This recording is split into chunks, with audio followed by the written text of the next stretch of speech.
सवाल सर आपसे ये करना चाहता था, क्योंकि आप फिल्म इंस्टीट्यूट में पढ़े, उसके बाद आप शहर लौटे होंगे, तो डॉक्यूमेंट्रीज़ में कैसे आपका रुझान आया? क्योंकि फिल्म इंस्टीट्यूट में तो इतने सारे उस समय के गैजेट्स और जो कमर्शियल सिनेमा या स्टूडियो कल्चर था, तो काफ़ी सारी उस तरीके का सिनेमा भी बन रहा था, तो डॉक्यूमेंट्रीज़ की तरफ कैसे रुझान बढ़ा आपका? देखिए, इसके पीछे कुछ पारिवारिक कारण भी रहे हैं। हालांकि हम लोग इंस्टीट्यूट में थे जब मैं सिनेमाटोग्राफी में, मोशन पिक्चर फोटोग्राफी बोलते थे उस समय, उसमें डिप्लोमा कर रहा था। That was 3 years. और उसके बाद पोस्ट डिप्लोमा किया डायरेक्शन में, फिल्म डायरेक्शन में। तो हम लोगों को जब भी छुट्टी मिलती थी तो हम अपने डेक्कन क्वीन पकड़ के और मुंबई भागते थे। 2 दिन वहाँ, चाहे के महाजन साहब हों या ए वीर साहब हों या वीरेंद्र सैनी साहब हों, उनको उनके शूट में जाते थे, बताते थे FTI में, और वो कुछ नहीं बोलते थे, हमको बड़ा अच्छे से ट्रीट करते थे। तो जब पास आउट वगैरह हो गया, डायरेक्शन में भी मैंने कर लिया, और फिर मुझे एक किरण देवन जो कि मेरे सीनियर रहे हैं, 1 साल सीनियर हैं, और उन्होंने काफ़ी मुझे एडमिशन मेरा पहले एक उसमें नहीं हुआ था, सेकंड बार जब ट्राई किया तो मेरा हुआ, और मेरा जो रैंक आया वो मेरा नाम पहले लिखा हुआ था। हाँ, तो उसमें जो नाम लिस्ट का जो 1 2 3 4 होता है, पहला नाम था, तो उसमें जो स्पेलिंग लिख दी थी, जो वहाँ पे बोर्ड पे चिपकाई थी, दैट वाज जगदाली। मतलब एवरीवन गॉट कंफ्यूज। मैं तो रोने लगा, मतलब कि भाई मैं कि मतलब इतना मुझे अच्छा हो और मेरा नहीं हुआ, दूसरी बार भी नहीं हुआ। फिर बाद में लोगों ने जाके पूछताछ की और बताया कि नहीं नहीं, वो आप ही हैं और आप टॉप पे हैं। तो मैंने कहा थैंक यू सो मच। तो खैर, ये तो खैर मैं FTI की बात बता रहा था। पर उसके बाद फिर मैंने किरण देवन जो कि मेरे सीनियर थे, उन्होंने मुझे बुलाया। क़यामत से क़यामत तक वो फिल्म कर रहे थे। आमिर खान और जूही चावला, उनका पहली फिल्म थी, और एज ए डायरेक्टर उनके भाई, उनकी पहली फिल्म थी। 6 महीने उस फिल्म में मैंने काम किया। उसके बाद मेरे पिताजी जो कि चीफ कंजर्वेटर ऑफ फॉरेस्ट थे, वो रिटायर हो गए, और मेरे दोनों ब्रदर, एक तो आर्मी में हैं, वो कहीं और पोस्टिंग था उसका, सिक्किम या कहीं तो भी, और छोटा भाई फॉरेस्ट में था उसका, बस्तर में। तो इनके पास कोई नहीं था। तो ये कहने लगे कि बेटा आ जाओ, हम लोग दोनों अकेले हैं। तो मैंने कहा मैं यहाँ आके करूँगा क्या? तो बोले नहीं नहीं, यहाँ हम कुछ ना कुछ आपकी वो करेंगे, ये करेंगे। तो मैंने माध्यम में अप्लाई किया, मध्य प्रदेश माध्यम एक संस्था है, और वहाँ पे मेरा एडमिशन हो गया। तो उस वजह से मुझे फिर मैंने अपना जो है टोटली ध्यान डॉक्यूमेंट्री की ओर ही खींच लिया, और ये जो काम आपने देखा है, ये उसके कुछ अंश हैं। वो काम तो बहुत किया है जी। आकाश ने जो सवाल किया, तो मैं भी बहुत सारे जितने भी ये लोग सब मेरे साथ काम करते, तो मैं उनसे शेयर करता रहता हूँ, और हम वो किस्से बताते हैं। तो एक्चुअली अभी मैंने भी, जब हम लोग बैगा और गोंड और ख़ास तौर से मंडला और अमरकंटक इन जगहों पर जा रहे थे, तो जो हमारा काम होता था कि 10 मिनट का कुछ हमको फुटेज करना है या किसी से बात करनी है, तो हम देखते थे कि सर जो है वो सुबह हम 8 बजे से शुरू हो रहे हैं और ख़त्म हो गया है, लेकिन कोई जगह दिख रही है तो अंदर तक चल दो। तो हम लोग यही सोचते रहते थे कि ये थक गए हैं, पर सर जो है वो कैमरा मतलब लेकर किसी भी कोई भी कंडीशन हो वो अंदर चले ही जाते हैं, और वो तब तक शूट करते रहते हैं जब तक कि एकदम लाइट ख़त्म ना हो जाए। फिर हमारे पास जो कोई आर्टिफिशियल लाइट्स रहती है, किसी के साथ ये, किसी के साथ खड़ा करके, वो मतलब मैं उनका जो पैशन देखता हूँ। और उसमें अभी तो एक ये चीज़ हुई थी कि एक भील एरिया में, जब वो शायद भगोरिया, आप भगोरिया को रिकॉर्ड कर रहे थे, और एक तीर जो है कहीं से सीधे उनकी आँख पे लगा, तो हम मतलब वो बहुत चक्के रह गए थे। तो सर मैं चाहूँगा कि वो बात आप शेयर करें। एक्चुअली ये फिल्म बना रहे थे, मैं भगोरिया जो कि होली से पहले होता है, और भील और भिलालाज उनके जो भी हैं वो लोग मनाते हैं।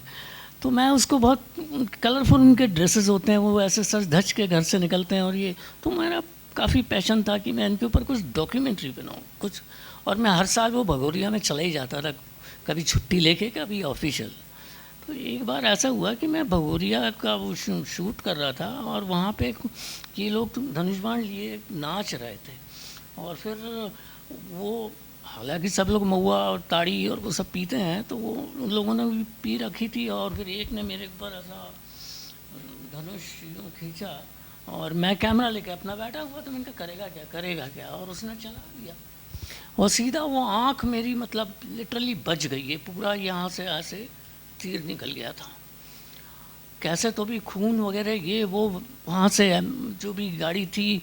फिर हम एक गुजरात में एक शहर है दाहोद, की क्या नाम है, हाँ दाहोद पहुँचे, हाँ दाहोद लेके गए, वहाँ डॉक्टर ने सब उसका ड्रेसिंग वगैरह किया और बोला कि नहीं अब इनको आप लेके जाओ। तो शूटिंग छोड़ के मैं भोपाल आया, भोपाल में आँख वाँख का ट्रीटमेंट हुआ, हालांकि ज़्यादा वो नहीं, आँख तक इतना अंदर नहीं घुसा था, वो बच गई आँख मेरी, तो फिर भी वो पेशेंट नहीं गया। उसके बाद भी मैं भगोरिया शूट करने, चाहे सुदीप के साथ हूँ किसी के साथ हूँ, मैं अभी भी मुझे लगता है कि मुझे जाना चाहिए।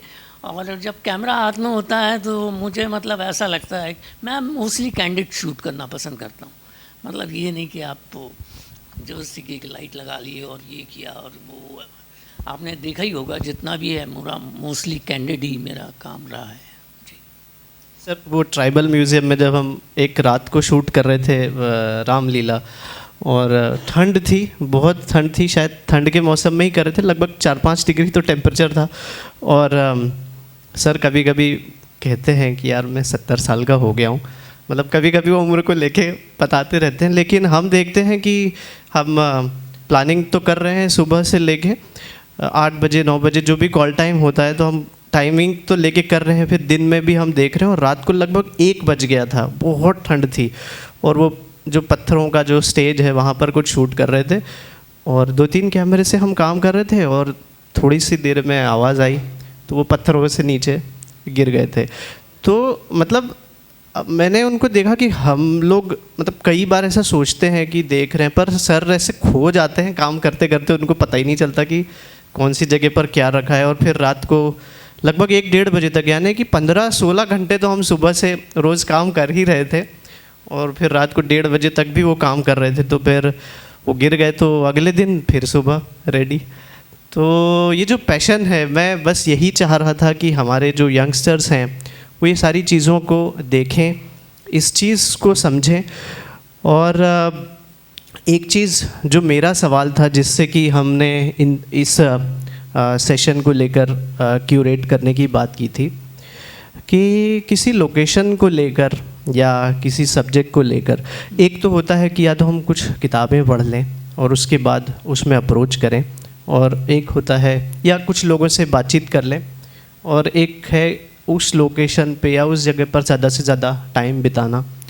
तो मैं सर ये थोड़ा सा जानना चाहता हूँ कि आपकी क्या अप्रोच होती है, मतलब फ़र्स्ट टाइम जब आपने मध्य प्रदेश की ट्राइब को लेकर सबसे पहली बार काम करना शुरू किया था, तो उससे लेके अब तक आपकी अप्रोच, आप क्या दिखाना चाहते हैं, वो थोड़ा सा मैं जानना चाहता हूँ। सुदीप, पहली बात तो ये है कि आपने ही मेरे साथ काम किया है, और एक दिमाग में कंसेप्ट होता है कि मुझे ये करना है, ऐसे करना है, बट उसको कुछ ऐसे ब्लैक एंड वाइट में पेपर में लिख के मैंने कभी काम नहीं किया। मेरा जो भी है, मैं बोलने में भी उतना अच्छा नहीं हूँ और लिखने में भी नहीं हूँ, पर हाँ कैमरे से मैं ज़रूर कोशिश करता हूँ अच्छा लिखने की। तो हम लोग, मेरी तो कोशिश यही रही है कि वहाँ जाओ, जो आपको मिल रहा है दिमाग में है कि हाँ उसके लाइफ पे ये करना है आपको, तो उसके लाइफ में क्या क्या चीज़ें होती हैं, उनको कैसे कैंडिडली शूट करो, कैसे वो करो। तो अब जैसे एक जो आपकी मांडल के बोल फिल्म है, उसमें ये बैगा ट्राइब के, एक तो मैंने पहले बनाई थी जिसको भी नेशनल अवार्ड मिला, और ये अभी 2022 में ये दूसरी बनाई जिसकी क्लिपिंग दोनों की है, उसको भी नेशनल अवार्ड मिला है। तो मैं मतलब यही कह रहा था कि जो उस समय शूट की थी और अभी शूट करने में, अभी तो एकदम बिल्कुल ही 4K है और उस पर काम हो रहा था, सब कुछ मतलब टेक्निकली बिल्कुल ही साउंड सब कुछ है, बट उन लोगों की लाइफ में, मतलब मैं थोड़ा अलग उस हट के बात कर रहा हूँ, बट उन लोगों की लाइफ में जो मैंने 88 और 89 में देखी थी, वो सब अभी की लाइफ में, मतलब वो मोबाइल और डिस्को और वो सब जो डीजे होता है और सब, मतलब इतना चेंज आ गया। फिर भी मैंने कोशिश की है कि इस फिल्म में आपने देखा होगा कि शायद ही कहीं मैंने दिखाया होगा कि कोई मोबाइल पे बात कर रहा है या कुछ कर रहा है, अवॉइड ही किया। तो बस यही था कि भाई जितना हम उनकी जो नेचुरल, अभी तो खैर लाइफ के साथ हर कोई चेंज होता है, बट जो टेक्नोलॉजी इसमें लाइफ में चेंज ला रही है वो मुझे थोड़ा सा मतलब अच्छी बात है, बट वो कहीं हट के अलग कहीं जा रहे हैं, ये एक फील होता है। तो मैं ये कह रहा था कि मैं सुदीप में कोई स्क्रिप्ट या वो लेके या कमेंट्री लेके कभी मैंने काम नहीं किया। आपने देखा ही है कि अपन बैठते थे, अपन देखते थे रशेस, दिन में मतलब रात में आते थे, रशेस देखते थे और फिर वर्कआउट करते थे कि अपने को नेक्स्ट डे और क्या क्या करना है। और फिर जो कुछ फिल्मों का आपका वाजपेयी जी, उदयन जी ने भी कमेंट्री लिखी है, कुछ किया आपने भी, उसकी फाइनल कमेंट्री वगैरह, ये वो इस तरह से मैं काम करने का मतलब मेरा वो रहा है अप्रोच। कुछ और सवाल अगर कोई करना चाहते हैं? मुझे लगता है कि इन फ्रेम्स के साथ में हम सब ज़्यादा कंफर्टेबल हैं और इस सेशन को जो है हम यहाँ पर सिर्फ इसलिए कि हम बातचीत के टर्म्स में रोकते हैं, लेकिन वो जो विजुअल्स हैं वो तो हमारे साथ ट्रैवल करते रहेंगे ही। सर आपका बहुत सारा शुक्रिया, आपने हमें समय दिया और मेरी बात को रखा है इसके लिए। Thank you so much. Thank you.